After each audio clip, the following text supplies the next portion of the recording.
Welcome to the American VetFarm Network podcast, a program of Addie's Orchard. The VetFarm Network supports veterans, service members, and military families who are exploring farming or getting a beginning farm business started. Today, we're joined by Steve and Ethel Baker of IrishMudd Farm, a veteran-owned family farm raising livestock, heritage breeds, and farm-made products. IrishMudd has participated in Veterans in Farming events, and today we're going to talk about how they got started, some of the challenges that came with building a farm from the ground up, and how they've chosen the right enterprises for their family, and what other veterans can learn from their experience. Steve and Ethel, thank you so much for being here. And to start, can you introduce yourselves and tell us a little bit about IrishMudd Farm? Well, I'm Steve Baker, and obviously that's Ethel Baker. Our farm started in 2014, technically, when we got married. We started out with the gateway drug and did, at one time, we had 29 different breeds of chickens from all over the world, a lot of rare breed stuff that normally you don't find. And we were selling hatching eggs and doing rather well with it for quite a while. And things kind of changed, and we've advanced and made different changes on the farm itself, because at that time we used all of our property for hay for my brother for his hay operation. And then we decided to start taking a little bit, and then we took all of it. So and we have a 10-acre farm here in northern Indiana. Always out of room. You always need more. It's an unfortunate thing when if you want to expand, you can't at some point. You have to know where your limits are or find other ways to add to it, which we've been fortunate enough to find properties either loaned to us or rented to us really cheap to add to our pasture products that for our livestock. So that's pretty much our beginning. That's awesome. And did you both grow up around Indiana? Yeah. Yes. Yep. He grew up about 2 miles down the road from where we currently are. Oh, wow. Okay. And I grew up about 20-ish minutes south of where we are. But both of us grew up out in the country, and both of us have always, they used to call them hobby farms back then. They've gotten super fancy now, they're homesteads. I like my family, I'm the second to the oldest of 7. My parents were foster parents. So we always had a lot of kids in our house. And my mom grew up on a dairy farm. My dad grew up and was a city boy. But we were always self-sufficient in growing our own livestock. So it wasn't like a huge transition, and you did 4-H. So yeah, I was in 4-H for 10 years. And then what I come from, my family background is their large row crop operation. They do about 4,000 acres. They also have over 16 confinement barns for with Tyson doing raising pigs. They were originally, when I was a kid, it was a farrow to finish operation. So I saw all that. I dealt with all that when I was young. But as her and I decided to make changes and make adjustments to our farm, we chose not to follow the commercial route and chose to look for other more unusual things to hit niche markets and actually enjoy what we have and not have to have a big building on our farm to keep the livestock in. So that's when some of the transition happened. We added KuneKune pigs to our farm. And that's most of our pasture here at the farm now is doing rotational grazing and having coons doing their thing here from farrow to finish. What was sort of your decision point for wanting to build a farm business? Was it something that you wanted to do? You can't have 10 acres and not have animals. That's just absolutely unacceptable in my world. I'm like, you have 10 acres, and I waited to my 30s to be able to have 10 acres. So I'm like, we started out with the chickens and the hatching eggs and all that. It was great, but we knew as the rare breeds become more and more common, that you can kind of see the writing on the wall that was not going to be a sustainable long term. enterprise, if you want to call it that. And I had seen KuneKunes on Facebook for quite a while. I mean, for probably almost 2 years. I kept saying we should get pigs, and he's like, I'm not having pigs. They tear up everything. I'm like, no, these pigs are different, And he's like, yeah, I've heard that before, that before too. So, I had to really do my homework and convince him that these pigs were different because we had done goats. Nigerian dwarf goats are cute, but they're not for us.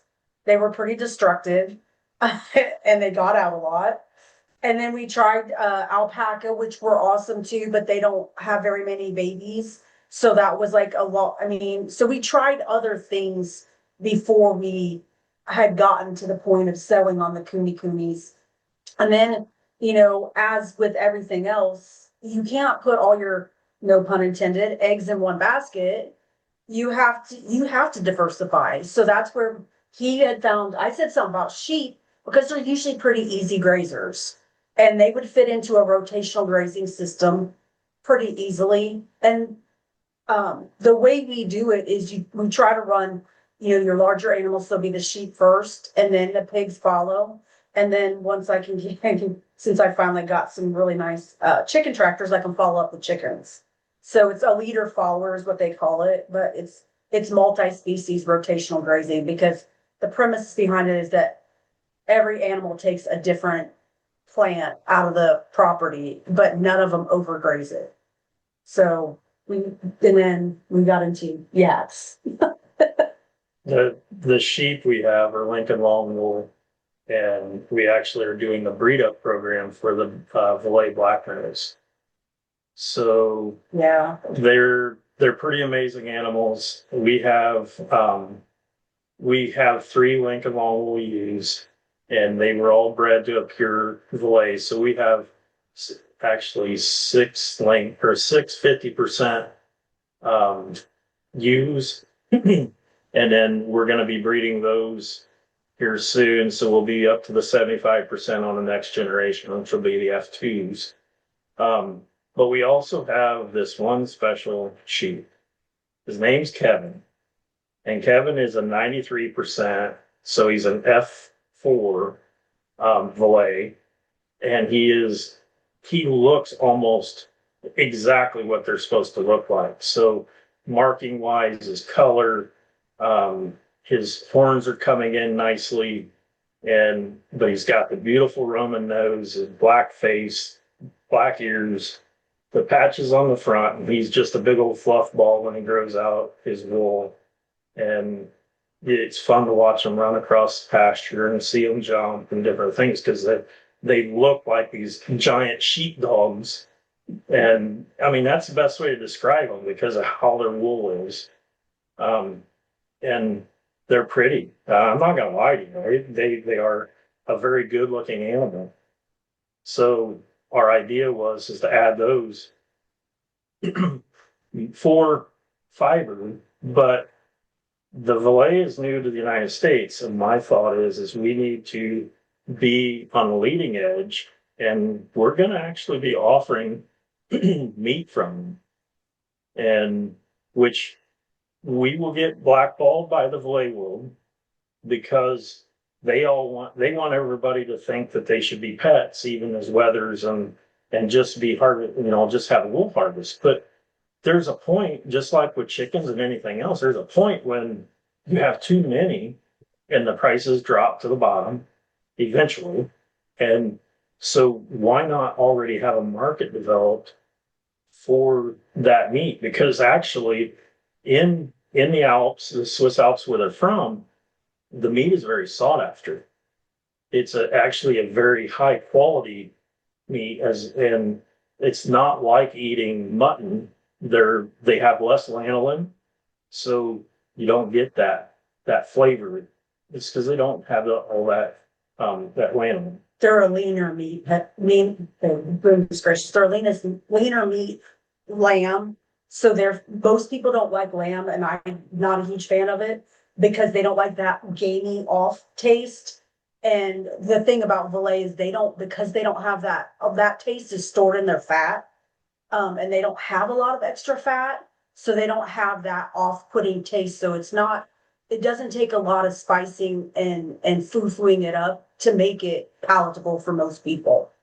It's a unique meat. And like he said, and the one thing, I guess, a tip that I would say is you always have to be thinking ahead of what the market's doing.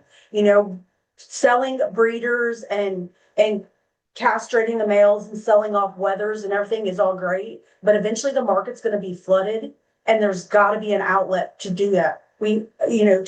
To move on and still be profitable, and that's kind of where we started transitioning from selling breeders and feeders in the KuneKune world to offering up the pork, because the market is so saturated. You have to have another revenue stream to continue to be profitable, if that's your end goal, if that makes sense.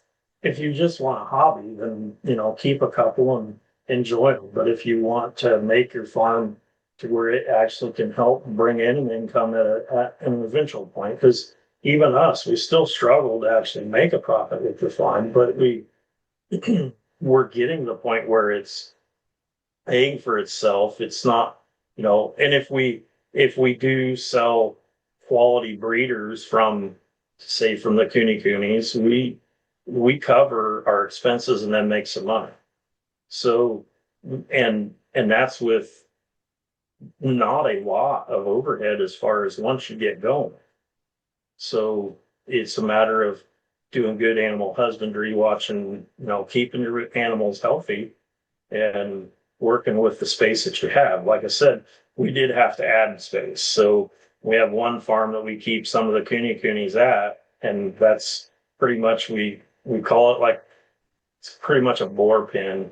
We take our boars and we take barrows down there, and we go down there and feed them and do whatnot, but we know that that's all that's there.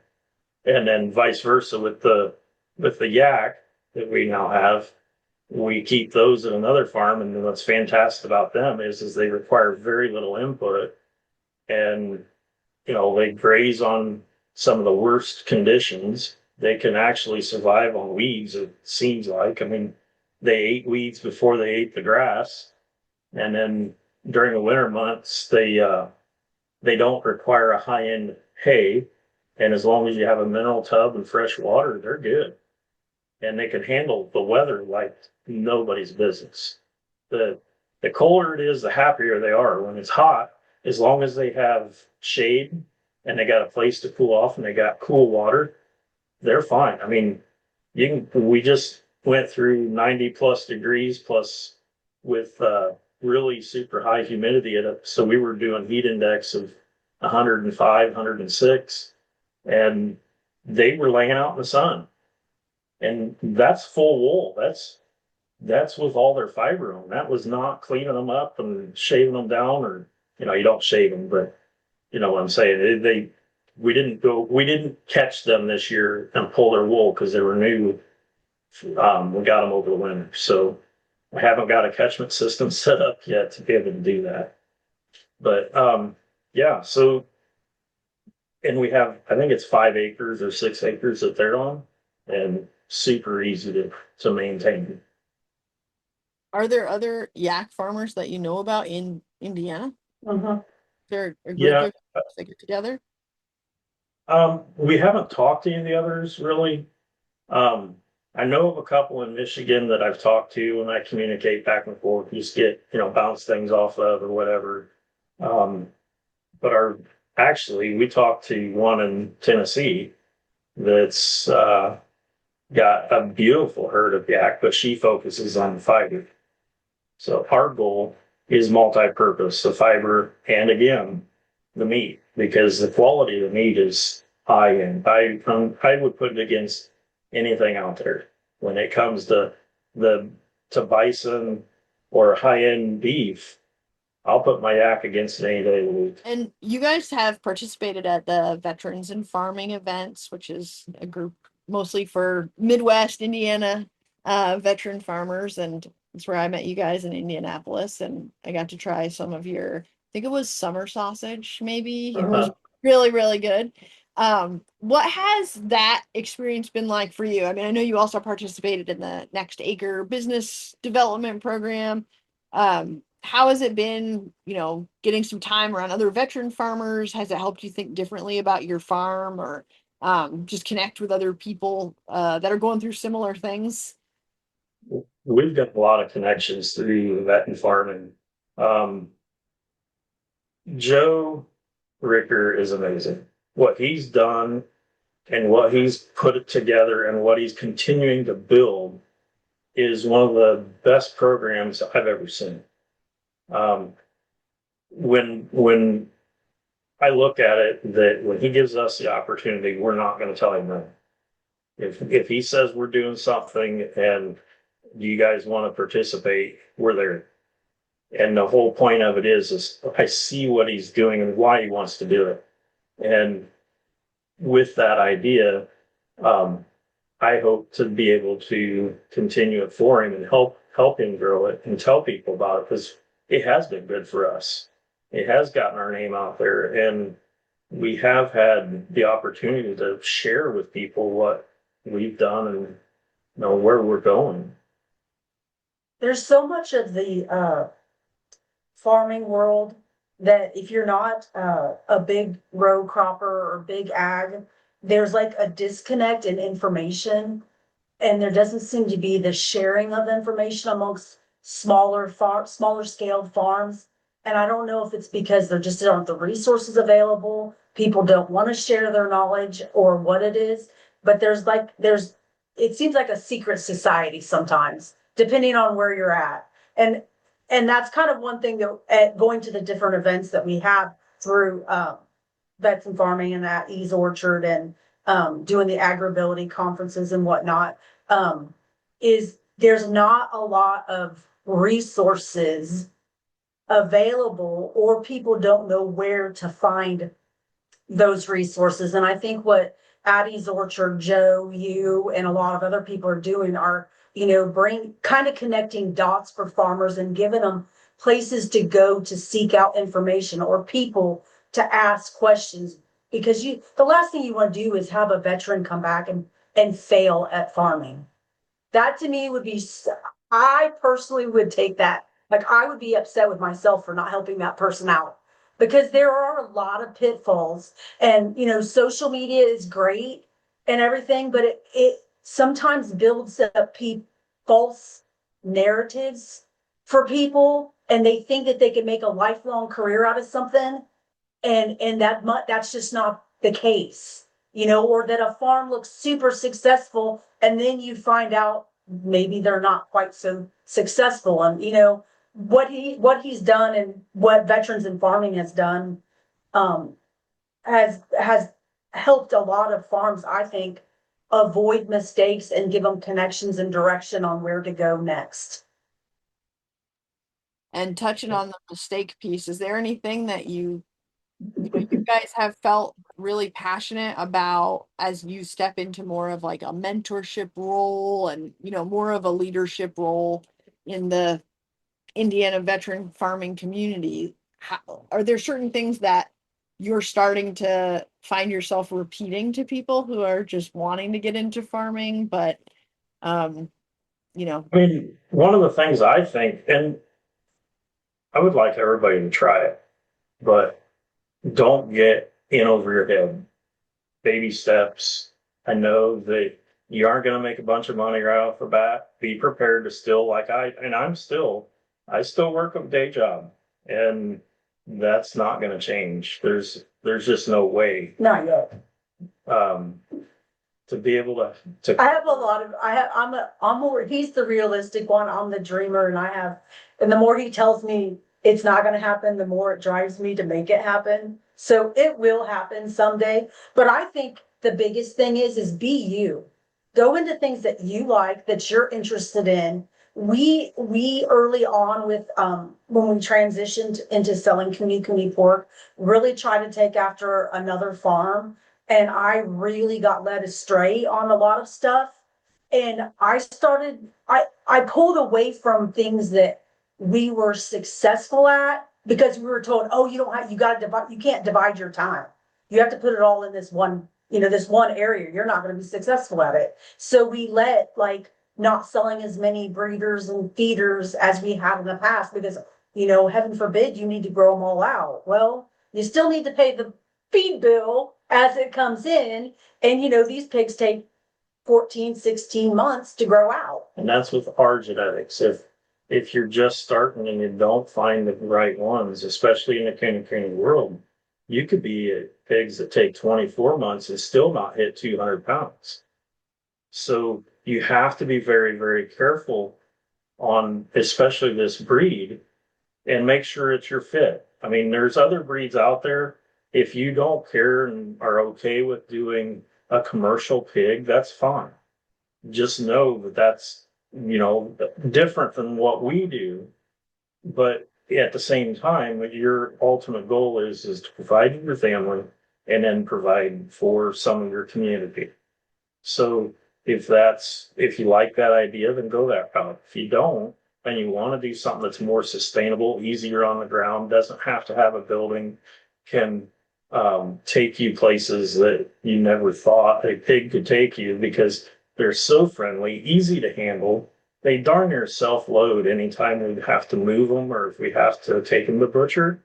They darn near jump in the trailer. A lot of times I have to push them out. So that's one of the advantages of this breed for us and our. But again, it's not necessary that everybody has to go the same route we go. And try different things. If you just start out with it, but try it. And if you want to do that, if you want to try something, do barrows. Because if you want to do in the pigs and want to try pigs, get barrows. Don't try to get breeders and learn the pig and see if you like it. If you don't like working with it, harvest it and be done with it and move on to something else. We've also, we've even we have bees on the farm now too. So, everything has got a purpose and a plan. And we're hoping that everything that we're doing we can just keep expanding and offering to other people. And if you can find somebody that's willing to mentor you, find a farm that is raising what you think you want to raise, and then visit them and ask even if you think it's stupid question you can come up with, because none of them are going to be stupid. And inevitably anything you don't ask is going to happen when you get the animal anyways. But visit them and see what you want. And if I don't care if I want to run a greenhouse, and I want these because there's a lot of pitfalls with even raising plants, certain ones that, take more time. And because we got an NRCS grant for a greenhouse. So now I'm trying to figure out where's my waste of time, where's my best profit. So that's a whole new learning curve in itself. But so find somebody that's already doing it and then ask a ton of questions from them. That and one other thing, and she just tapped on it there with the NRCS, take advantage of all these grants that we can get. Veterans get top priority when you go to the NRCS for equip grants. That's the highest level for your application. So we've had grants given to us to help us with fencing, a water system for our pastures, the greenhouse, which they call a high tunnel. You have to use the ground in it initially for the first 5 years. You're not allowed to put raised beds in it, but who says during winter months you don't put raised beds in? Eat it if you want, but you're not supposed to. There's on pasture seeding. There's actually water catchment systems that you can apply for. There's matter of fact, we're putting in a compost facility for mortality, because inevitably you're always going to lose something. No matter how hard you try and what you do, you're going to have a loss. So if you have a place where you can dispose of it, not have to pay somebody to come and haul it away, or dig a hole and hope that you don't have to dig another hole right next to it, and so on and so forth, then take advantage of that also, because that alone is going to help us, because we'll be able to use the composting area, anytime we aren't using it for mortality, we can use for just regular compost. And it's a 3-bay compost system. So if we're not using part of it, we can use it for other things. And these are all things that we just applied for it, and we get the grants, and then it's a share grant. So you're basically, you pay for it, and then they give you X amount of dollars towards whatever it is that they approve you for. Matter of fact, silvopasture is the latest one. 63 trees got put into 6.2 acres, and they give us the funds to be able to recoup after doing it. So now we started with bare root saplings. You don't have to, but it's the cheapest route. It just takes longer to get the results from. But that's what they require. So they say, well, it has to be at least bare root. Well, that's fine as long as you get what they require. You could get bigger if you want. You can go buy taller trees and whatever, but they'll give you this amount towards that process. And then once it's done, they sign it over and you get funded back for it.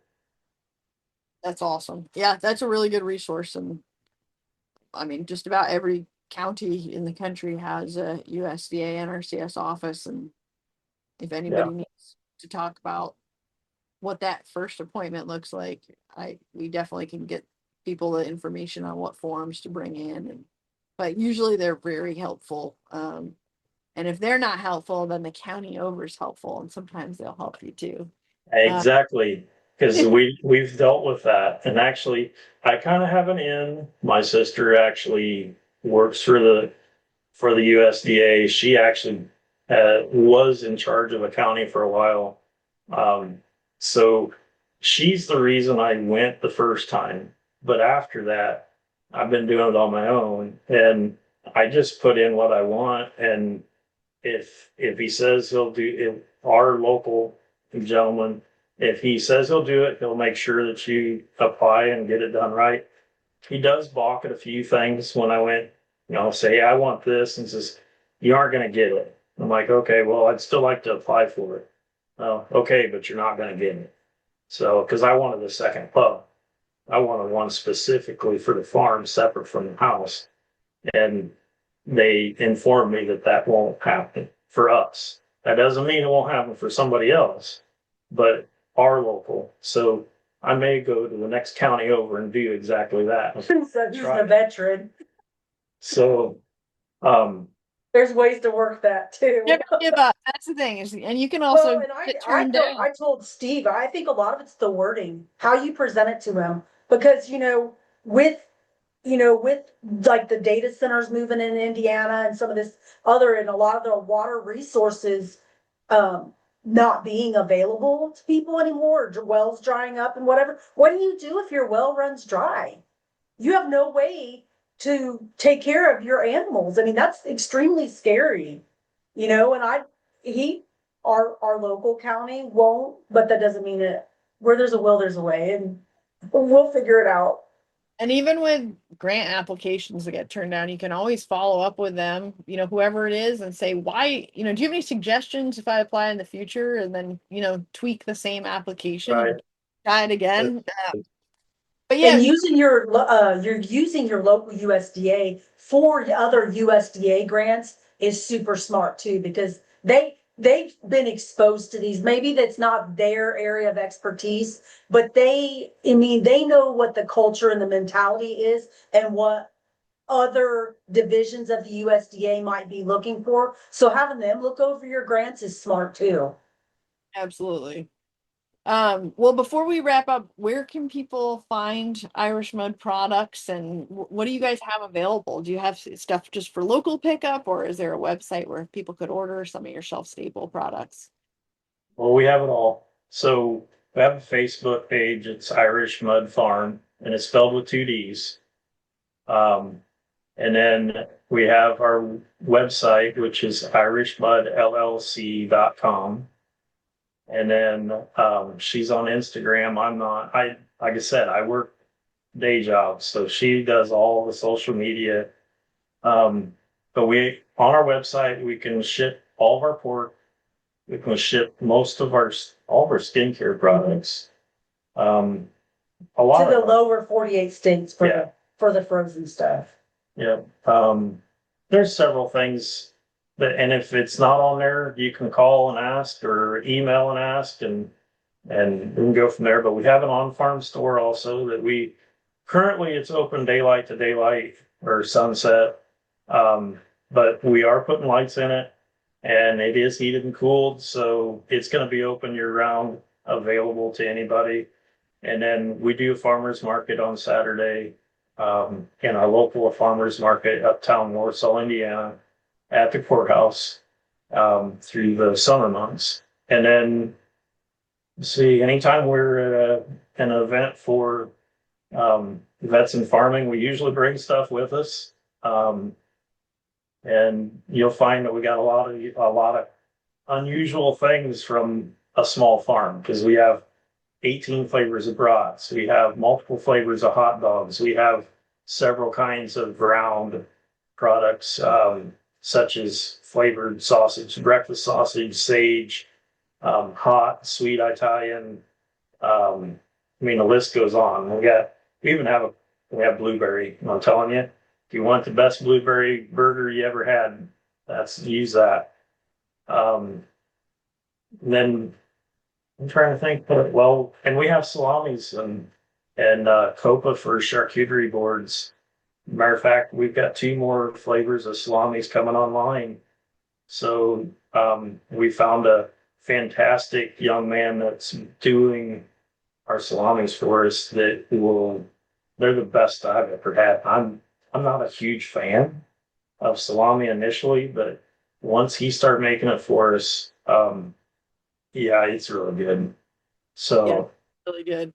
Yeah, and I think that's the key, I think, for us as meat livestock, producers, is that if we don't have that quality USDA processor who's willing to make those high quality sausages or make really good bacon or really good, use something a little bit better than just your generic flavorings for ground pork or chicken or beef sausage, it can be a little bit of a hang up. And so, I mean, I found that with your products, like you could tell that the processing was done really, really, really well. And that makes a higher value product, because you can grow a great hog, and if it's not processed well and the bacon and sausage isn't good, it's gonna right. affect your bottom line, because that's all the consumer sees. Well, I really appreciate you guys joining us and sharing some of your story about IrishMudd, and I will put your links in the show notes. And for veterans, service members, and military families who are exploring farming or getting a farm business started, the VetFarm Network offers one-on-one farm coaching and technical assistance to help you think through your goals, resources, and your next steps. And we also want to invite you to our VetFarm Network Live. So that's our office hours, and that's going to be this week, July 9th at 7 p.m. And we're going to be talking all about growing Christmas trees. So you cut operations and wholesale trees, and we have a farmer who's going to be joining us from Vermont who raises Christmas trees on his family's farm, and is going to be a really interesting guest for that. So feel free to reach out to us at addiesorchard.com if you have any questions. Thanks for listening. Until next time.